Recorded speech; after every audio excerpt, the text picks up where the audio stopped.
What's going on, guys? It's Sensei Adam, and today I'm joined by a very special guest, none other than Coach Cory. How are you doing today, man? I'm doing well. Thanks for having me on the channel, Adam. No problem. Glad to have you. So today, we're going to be covering many tips and strategies in Smash and Grabs. What team comps do you want to use, and also what you want to do in each specific situation. So, how we're going to do this is I'll basically ask Cory a few questions since I know you play a lot more Smash and Grab than me. And also, make sure to check out Coach Cory's channel as well. We're going to be going over the same thing, but for Brawl Ball. So, make sure to check out his video. But, let's just get started on the questions. So, the first question that I really want to ask you is what are your most favorite Smash and Grab maps? Which one do you think are the best to consistently win on? Okay, so my favorite ones, probably Hard Rock Mine. I feel like that's always a great map. Probably pretty easy to consistently win on too. Clear rolls on that one. And then I think Crystal Cavern is another fun one too. Or Deep Hollows. I like those three. Right, I really like those maps, but not really Deep Hollows. Like that one, I don't really play too much, especially a lot of the times it's in the bottom event. So I usually don't play that map, but the other two I really like, especially Hard Rock Mine, because you can use like a specific team comp, like an aggro character goes and flanks their map. So I just really like that map. I feel like... Oh, go ahead. I'll go on, man. I was just going to say, I feel like a lot of different stuff works on that map. Right, like you can just use a bunch of different variations of brawlers and it just works. Exactly. Alright, so building on with that, which brawlers do you think are the best at each position? Like aggro, gem carrier, support? Which ones do you think are the best and why? Sure. So let's start out with aggro. I feel like that's one of the more important ones. I feel like Bull is probably the best aggro right now. Definitely a little bit map dependent. Daryl's a really good option too, but his like super is not quite as good for Smash and Grab, I think, since he ends up going too far on a lot of these maps. Like Crystal Cavern, he's probably the best aggro there. But then like Shelly, Tara, and Need are all really good aggros as well. Aggros are really strong right now. And then Gem Carrier, I think Poco is the best. On like Crystal Cavern, you probably would use Pam. Bo is probably the third best. Yeah. And then support. Honestly, these days, since it's sort of like a tank meta, you're seeing like Shelly, Nita, Tara as support roles some these days. But otherwise, like Spike is a really good option. If it's a thrower map, you can use like Barley or Dynamite. Even Colt or Ricochet a little bit as well. Yeah, I completely agree with that. Currently, I'm not even seeing that many supports. Sometimes I see double aggro and a gem carrier, so both aggros flank each side and try to spawn trap them as much as possible. What do you think? Yeah, it's really annoying, honestly, sometimes. It's just so much health to deal with. It can be really hard. Like, once those two aggros get positioned, it can be really hard to get them out. You basically have to get them, like, double team them to try and get them out of wherever they are on the map. So I think it's kind of annoying, but I'm enjoying it for the most part, this meta. Yeah, me too, but I agree with most of what you said except one thing, and I kind of think that Bull is kind of like, Daryl is a lot better than Bull in that his super, say your teammate dies and he's behind you, and your enemy's about to get all the gems, you can just use that roll to try and swipe all of those gems and get back to your base safely, so your team can regroup. That's true. What do you think? Yeah, I think that's definitely true, and then even in like, to further on that point, like when it was before the tanks got nerfed in the recent balance changes, just the small nerf, but like on Bone Box where they had all those walls, it was a very tank map. You see where people run like 3 tanks. Yeah, I remember. And you'd have like Daryl be the gem carrier because he can roll away or roll and get those gems. Definitely helps being able to roll and not take damage and go so far and escape easily. Yeah, those maps were just crazy. Sometimes you'd see triple tanks. Like, I really didn't like those maps. Actually, I liked Mushroom Cave, but all the other ones, not really. I agree. Yeah, that's my same thought. But let's move on. What is the best overall team comp that you think works across all maps? Or you can just delve deeper, and then which team comps you think works for your favorite maps? Alright, so I think you can actually be pretty general with this one. I think you go Poco as gem carrier, And then you go with 2 aggros. You go with a tank, a bull, preferably, or Daryl. And then you go with a Nita or a Shelly or even a Tara. I think Nita is really, really strong right now. She has a lot of health. And I think combined with Poco, it just makes them all really hard to kill. And it's just so much pressure. And once they get control, it's just so hard to take them out. Right, I completely agree. Especially like in the team comp that you want to use 2 aggros, like it just works out so well. And you choose somebody like Jessie or Anita to go on the side and always just spawn that thing. So even if they go out in the middle and try to control the middle, they're gonna be met with a lot of resistance. Yeah, exactly. And they can fight back a little better than some other comps, I think. Right, right. So let's just go ahead and discuss some positioning. Okay. So how do you like to go about starting at the start of a match? Like, where do you want everybody to go out? Like, do you want everybody to start out going to the middle, going to one side, or everybody just split up? Yeah, so smash and grab positioning is really important. It's basically a battle of positioning. Right. It's not so much like you don't need necessarily to go for kills, especially early on, but you want to have one person in the middle. It's going to be your gem carrier, and then usually you want to have one person on each side as well, and then one left, one right, and then you're just trying to get the first kill, and whoever gets the first kill usually gets positioned early on. Yeah, I completely agree with that. What I like to do usually is just try and have one go to the middle and one on each one of the sides, left and right. So if you get that early kill, one of them can push up into their base and go ahead and flank from behind. So you can get early control of the map. Yeah, that's definitely key. So, but then what do you do usually at the mid and end game? You guys usually keep the positioning of left, middle, and right, or do you usually just go around by the flow of the game?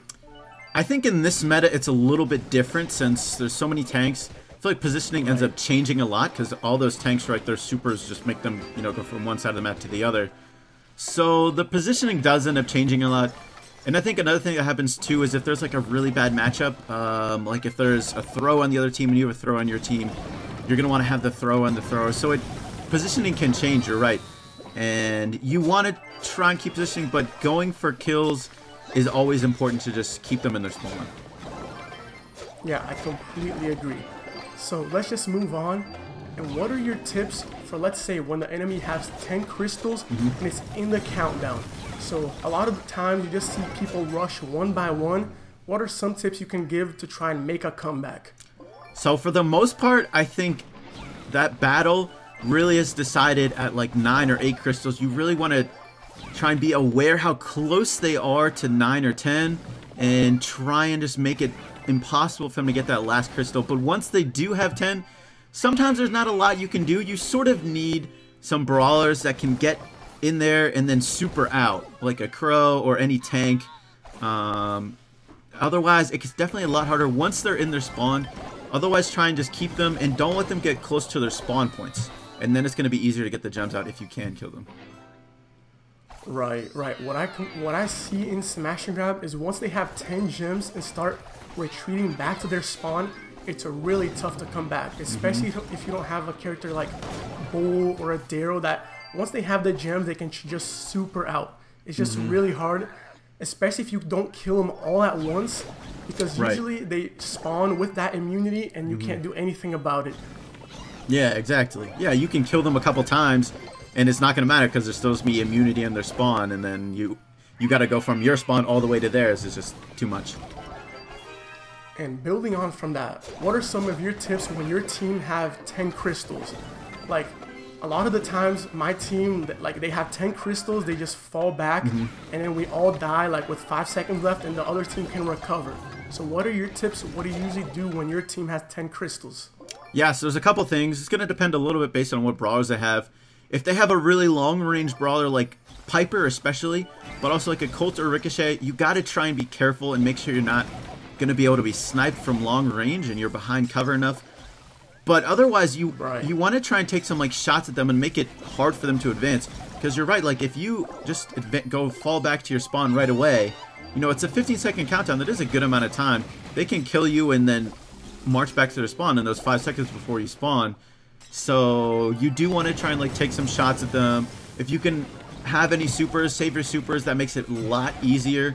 And then if you think you're going to die, try and be as close to the spawn points as possible. And that way you can use that immunity. Right. What I usually try and tell my teammates is even if you have the countdown, just don't completely fall back. You want to like start moving back while trying to get shots off on them. So at least if they come towards your base, they're going to have low HP and not be able to escape in time. Exactly. So let's talk about some spawn trapping. When your team is being pinned down towards your base, what do you usually do to try and escape that trap? Yeah, so a lot of times what happens, usually, right, there's like 1 or 2 people who are like in your grass or in your bushes or behind some walls. So a lot of times what you have to do is you have to try and double team or even triple team, although preferably not since you end up grouping up a lot. But try and double team one of those brawlers who's really close to you. And then once you have a 3-on-2, it's usually a little bit easier to push out of your spawn. Right. Like usually I don't know what to do exactly in that situation, but I agree, like just double teaming somebody just to get that one out of the way and opening up a lane for your team seems like a really good idea. Yeah, because I mean, right, sometimes there's like people in the grass, and a lot of times when spawn trapping happens is it keeps happening because one of you doesn't see that person in the grass and that they end up killing that person. So it can be a hard cycle to get out of. Right. So on the flip side of that, how do you yourself spawn trap your opponents and you keep up the pressure and try and keep them trapped in their base for as long as possible? Yeah, so if you're a tank, you want to try and be hidden, you want to be sneaky, hiding behind walls, and then popping out right next to them, dealing as much damage as possible. If you have like a thrower, using your supers is always a great way to keep them in their spawn. Supers are always a great way, but you don't want to be like, if you're in Nita, probably not always a great time to use your super spawn trapping because a lot of times end up with immunity and they just end up killing it really quickly. So it definitely takes a little bit of patience sometimes in using your super. Right, those are some good tips. I always tell my teammates to not just use your bear right at them. Try and use it like just to go ahead and put them onto the left, or like to try and trap them in a corner. Because if you just throw it right at them, they usually just get destroyed really quickly. Yeah, exactly. So, any tips that you have for when the game is really neck and neck, really close, like 8-8 or 9-9? What do your team usually do like about positioning, and how do you go about trying to secure that victory? Yeah, so sometimes it's about, you know, who has supers and who doesn't. Even if you're not able to get a kill with your super, sometimes you're just able to push them back. That's enough. If you can get map control, even if you're not, you know, necessarily have a health lead or anything like that, it can be enough to just make it hard for them to come in and get another gem. I think that's always important, is just trying to get positioning over the enemy. Right, like it's all about trying to get those last 2 gems. And even like what I find is a lot of the times from inexperienced players, usually if they have 10 gems and the other team have 8, they try and fall back because they already have the victory. Right. So what I usually try and tell people is, if it's 8-10, stay up. You need to get 1 more gem or else you're going to tie the game, right? Yeah. Yeah, you can get 2 crystals pretty easily in 15 seconds. I think it's technically possible to get 15, but it's like, or sorry, get 3, but it's very, very unlikely. Yeah, you can get it when it's 7-10, but that's only if they wait 5 seconds before getting the last crystal.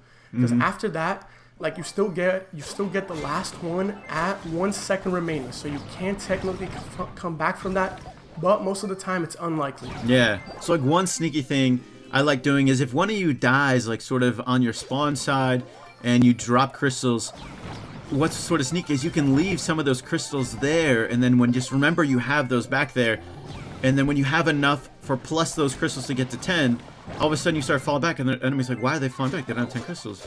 But then all of a sudden, you know, you pick them up, they don't even realize. Wow, that's a sneaky trick.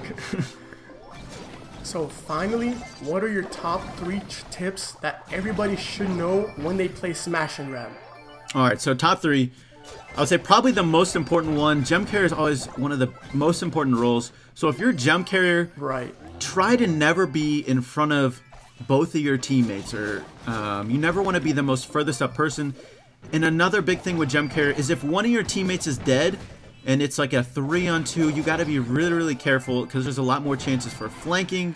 There's a lot more chances for you to not be able to keep yourself alive. So that's always really key to watch out for that. And then I would say always play to the best team comp for the map.